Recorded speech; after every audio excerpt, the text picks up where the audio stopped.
kutaawwan Oromiyaa iddoo garagaraatti haleellaa fi ajjeechaan itti fufee jiraatus xiyyeeffannoo ija addunyaa argachuu dhabuun komii kaasaa jira.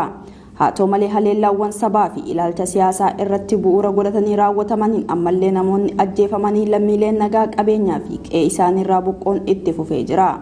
xiinxaltoonni fi rogeeyyiin siyaasaa akka jaanitti haleellaa fi walitti bu'iinsi keessumattuu lixaa fi kibba Oromiyaatti waraana Tigraayin dura kan jalqabe ta'us ija addunyaa jalaa dhokatanii jiru. Waraanni kaaba biyyattiitti eegalee fi waggoota lamaaf lammiilee biyyattiis gaagama guddaarra buuse ijoo dubbii addunyaa ta'ee turuun ni yaadatama.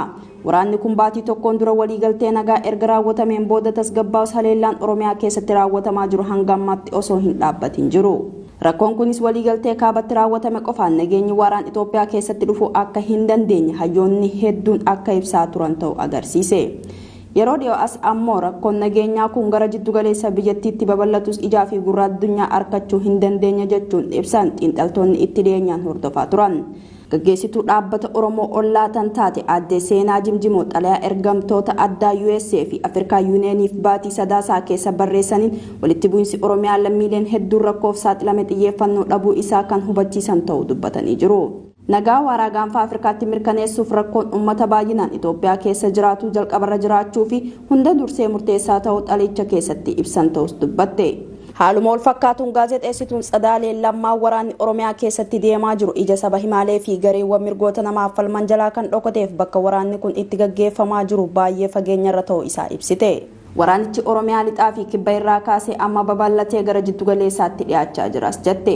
Kana malees tajaajilawwan kominikeeshinii addaan cituu fi miidiyaan akka hin gabaasne gochaawwan sababoota waraana Oromiyaa dhokate keessatti gahee kan qabu ta'uu ibsite.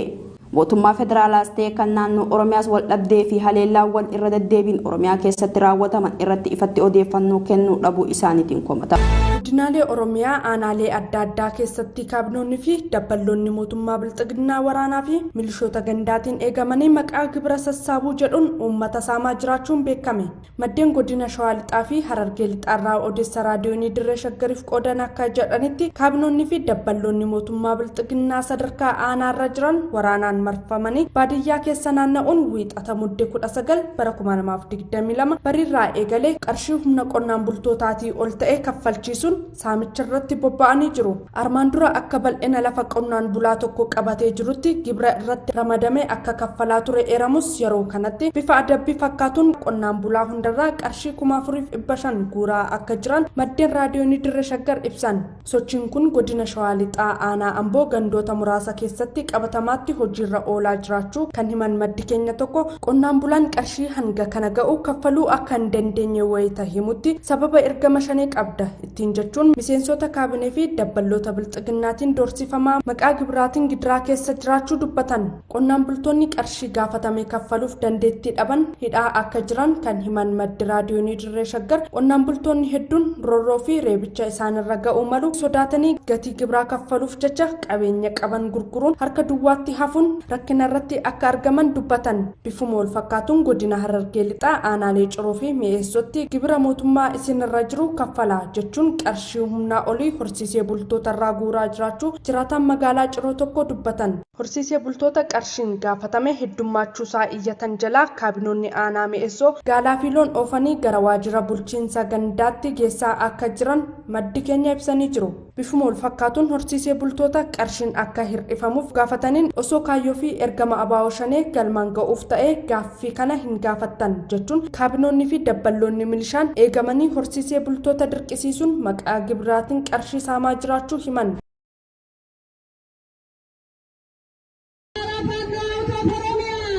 Hiriirri mormii gochaawwan suukaneessa Oromiyaa keessatti Oromoota irratti raawwatu balaleeffatu kutaalee biyyoota addunyaa garaagaraa keessatti dhalattoota Oromootiin gaggeeffamu itti fufee jira. Hiriirri kun England, Ameerikaa fi Awustiraaliyaa keessatti kutaalee magaalaa garaagaraatti dhalattoota Oromoo fi jaallattoota sabichaan gaggeeffamee jira. Hawaasni Oromoo magaalaa Laandanii fi naannawa ishee hiriira mormii guyyaa har'aa gaggeessaniin ajjechaawwan suukaneessoon Oromiyaa keessatti Oromoota irratti gaggeeffamu haa dhaabbatus jedhanii jiru. Kana malees hiriirtonni kunneen humni faannoo waraana Eertiraa fi raayyaan ittisa biyyaa Oromiyaa keessatti ajjechaawwan raawwatu akka dhaabus gaafatanii jiru.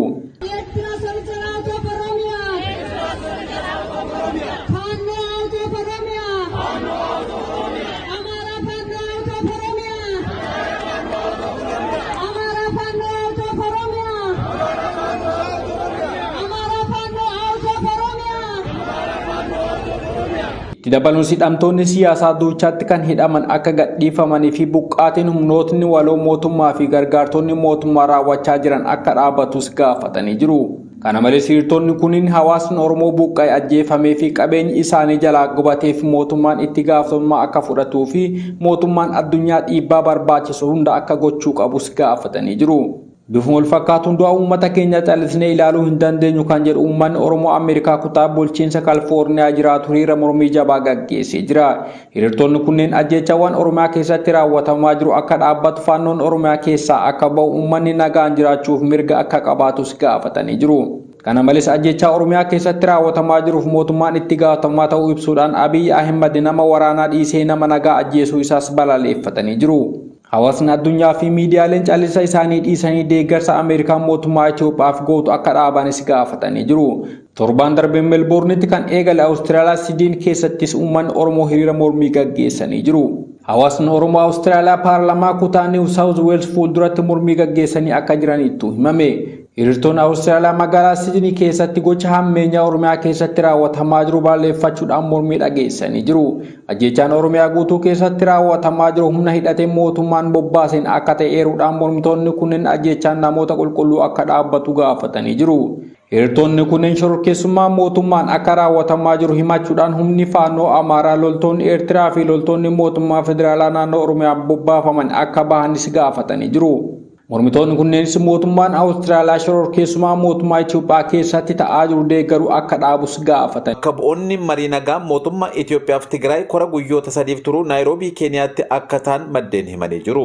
Mariin muddee 21 hanga 23 2022tti gaggeeffama jedhame kun waliigaltee waraana dhaabuu jalqaba ji'a Sadaasaa 2022 Afrikaa kibbaa Piriitooriyaatti mallatteessan akka itti hojiirra oolfamu dhimma ilaallatu akka ta'e Addis Istaandard odeeffannoo keessoo argateen gabaasee jira. Adeemsa hidhannoo hiikkachiisuun irra jiru to'annoo hordofii gamtaan Afrikaa hojiirra oolmaa waliigaltichaa irratti taasisuu irratti mari'atanii raggaasisuu jedhamee eegamaa jira. Korri bakka bu'oota mootummaa federaalaaf Tigraay gidduutti taasifamu kun marsaa sadaffaaf yoo ta'u dura cufaatti erga mari'atanii booda waan irra gaame ibsa akka kennamus baramee jira. Kora Naayiroobii bakkuma kanaan dura gaggeeffametti ta'amu kanarratti bakka bu'oonni gamtaa Afrikaa AU dhaabbata misooma waloo Afrikaa baha IGAD fi mootummaan Ameerikaa kan irratti hirmaatan yoo ta'u pirezidaantiin duraanii Keeniyaa Uhuru Keeniyaataas irratti ni argamus jedhamee eegama. Kanaan dura marii nagaa Piriitooriyaatti mallattaa'ee hordofee kan Naayiroobiitti gaggeeffameen qaamoleen lachuu waraana dhaabuu gargaarsa namoomaa akka qaqqabu gochuu tajaajilawwan bu'uuraa akka jalqabamanii fi loltoonni TPLF ammoo hidhannoo akka hiikkataniif waliigaltee irra ga'uun isaanii ni yaadatama. Waliigaltee waraana kaaba Itoophiyaa dhaabsisuun mallattaa'ee amma ji'a lama guutuuf deemu kana hordofee gargaarsi namoomaa gara naannoo Tigraay seenuu fooyya'aa akka dhufu himamaa kan jiru yoo ta'u naannicha bakka garaa garaatti tajaajilawwan ibsaaf bilbilaa akkasumas baankiin deebi'ee jalqabamuunis gabaafamaa jira. Waraanni Eertiraa haa ba'u kan jedhu qaama waliigaltichaa ta'us waraana Eertiraa baasuun hojiirra oolaa hin jiru jechuudhaan aangoonni Tigraay komachaa turani. Humnoonni Tigraay adda waraanaa garaa garaatti hidhattoota isaanii baasuu beeksisanis hanga ammaatti adeemsi hidhannoo hiikkachiisuu eegaluu wanti beekame hin jiru. Mootummaan federaalaa gama isaatiin waliigalticha hojiirra oolchaa jiraachuu ibsa muddee 17 baaseen beeksisee jira. Haa ta'u garuu pirezidaantiin naannoo Tigraay Dabratsiyoon Gabra Mikaa'el walgahii Maqaleetti gaggeeffame irratti mootummaan Itoophiyaa akkaataa waliigaltichaatti waan isarraa eegamu guutummaatti baataa akka hin jirre himanii jiru. Dabratsiyoon Gabra Mikaa'el gama Tigraayin erga waliigalteen mallattaa'ee gaaffilee waliigalticha keessatti kaan hundumaa hojiirra oolchaa akka jiran himuudhaan gama mootummaa federaalaatiin garuu dhiyeessiin deeggarsa namummaatiin wal qabatee wanti nama gammachiisu jiraatus dhimmoota waliigaltichaa biroo irratti mootummaan waadaa galee raawwataa akka hin jirres himanii jiru. Mootummaan federaalaa guyyoota dura akka beeksisetti magaalaa Maqalee dabalatee naannicha keessatti bakkeewwan garaagaraa raayyaan ittisa biyyaa hin qaqqabin jiru keessatti gochaawwan saamichaa bifa gurmaa'een gaggeeffamaa jiraachuu ibsuudhaan mootummaan nageenya uummataa eegsisuudhaaf itti gaafatamummaa qabu ba'achuudhaaf waan barbaachisu hunda akka godhu himee jira. Walwaraanuu waggoota lama lakkoofsee dhaabsisuudhaaf aangawoota mootummaa federaalaatiif humnoota TPLF gidduutti marii jalqaba Afrikaa kibbaatti gaggeeffame hordofee waraana dhaabuu fi hidhannoo hiikkachuu irratti waliigaltee irra gahamee ture. Marii nagaa adda durummaa AUtiin gaggeeffame waliigaltee irra gahame kanaan waraana dhaabuu gargaarsa namoomaa akka qaqqabu gochuu tajaajilawwan bu'uuraa akka jalqaban taasisuu humnoonni TPLF hidhannoo akka hiikkataniif raayyaa ittisa biyyaa irraa kan hafe humnoonni biroon naannoo Tigraay keessaa akka ba'an waliigaltee irra gahamee jira.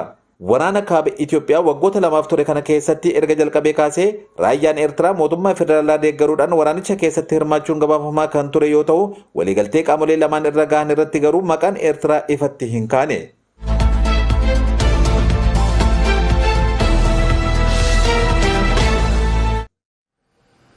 Artistoonni Oromoo humnoota tika mootummaatiin adamsamanii hidhatti guuramaa jiraachuun dhagahame. Maatiin artistoota kanneen maddeenitti akka himanitti weellistoonni Oromoo kunneen badii takka malee jibbiinsa sabummaa irratti raawwatamuun akka hidhaman himamaa jira.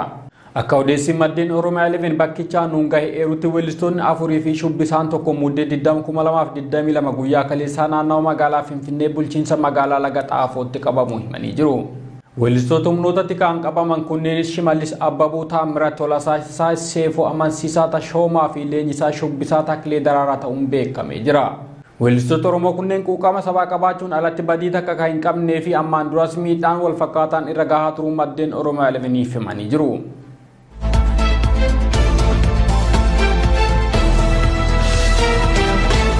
Dhaabbanni falmaa mirga gaazexeessitoota CPJ'n Itoophiyaan gaazexeessituu bara kanaa yeroo lammataaf hiite gadhiisuu qabdi jedhe.